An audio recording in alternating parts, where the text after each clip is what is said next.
ওই মা কত রাত ঘুমাতে পারেন নাই, কতবার খানার প্লেট নিয়েও খেতে পারেন নাই। ওই মাকে যারা কষ্ট দিছো, জীবন বোধহয় ধ্বংসের পথে চলে যাচ্ছে। আমার আম্মার কণ্ঠের আওয়াজ ভেতরের ঘরের রুমের থেকে বাইরে সামনে যায় না, এত আওয়াজটাকে কন্ট্রোল করে মা। কিন্তু তুমি আমি যেদিন দুনিয়াতে আসবো, আম্মা জানের এটাকে প্রসব বেদনা বলে। এমন পরিমাণ মায়ের কান্নায় পাশের বাড়ির মানুষ ঘুমাইতে পারে নাই। তুমি আমি কত যে মাকে লাথা দিয়েছি, মনে হয় মায়ের মাথার উপরে 7 আসমানের বোঝা। মা কান্না করে আমার দাদি নানিরে কয়, সরো আমার স্বামীকে একটু কিনারায় পৌঁছায় দাও। আব্বাজানের হাতটা ধরে মা কান্না করে, স্বামী দয়া করে আমাকে মাফ করে দাও, তোমার ঘরে আসছি খেদমত করার জন্য, মনের মতো পারি নাই, তুমি কষ্ট নিবা না, মাফ করে দাও, মরে যাব। বাবাই বলে, বিবি কেন কাঁদো? বলে, বাচ্চার প্রসব বেদনা সহ্য করতে পারি না। কত মহিলারা এই সময় মরিয়া যায়, আমার মনে হয় কষ্ট শুরু হয়ে গেছে, মরে যাব। বাবাই কান্না করে সান্ত্বনা দিয়ে কয়, বিবি ধৈর্য ধারণ করো।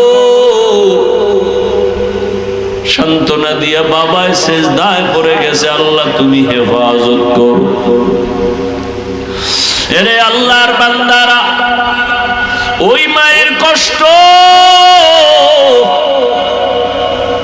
এত পরিমাণ, পাগলের মতো মা চিল্লাইতেছিল রে বাবা। এরপরও মা কিন্তু কখনো বরদোয়া করে নাই, সন্তানের জন্য পাগল পারা হয়ে আছে। ওই মায়ের যারা মা বলে ডাক দেও না, তার মতো পরাণে কেউ নাই। প্রায় সময় আমি ঘটনাটা বলি, বাবার কিনারায় শুইয়া রাতের বেলা মা চোখের পানি ছেড়ে কাঁদে। বাবায় তাকায় দেখে বিবি গুনগুন করে কাঁদে। জিজ্ঞাসা করে, বিবি কান্না করো কেন রাতের গভীর? মা বলে, ও স্বামী আমার, মনের ভেতরে বড় দুঃখের কারণে কান্না করি। কি তোমার অন্তরে দুঃখ ভরা? মা বলে, স্বামী, একটা সপ্তাহ হয়ে গেল সন্তান আমাকে আম্মু বলে ডাক দেয় না। বাবাই বলে, বিবি কেন? বলে, গত সপ্তাহে একটা অপরাধ করেছে, আমি ধমক দেওয়াতে অভিমান করেছে। সন্তান ঘরে আসে, খানা খায়, মা বলে ডাকে না। বাবাই বলে, বিবি ধৈর্য ধারণ করো, খানা খাও, ঘুমাও, সন্তান ভুল বুঝে এসে ক্ষমা চেয়ে নিবে। মা একটা চিৎকার দিয়ে কয়, স্বামী আমার, আমি যতবার ঘুমানোর চেষ্টা করি আমার চোখের মধ্যে ঘুম আসে না।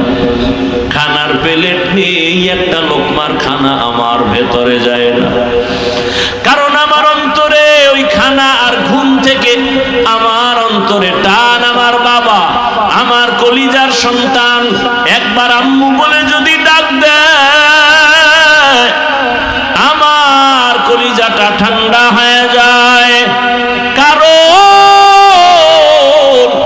ওই সন্তানের প্রসব বেদনা আমি ভুলে যাই না। হাজারো ব্যথা নিয়া তাকায় থাকি, সন্তান আমাকে মা বলে একটা ডাক দিবে, আর ওই ডাকের কারণে জীবনের সব কষ্ট আমার থেকে দূর হয়ে যাবে।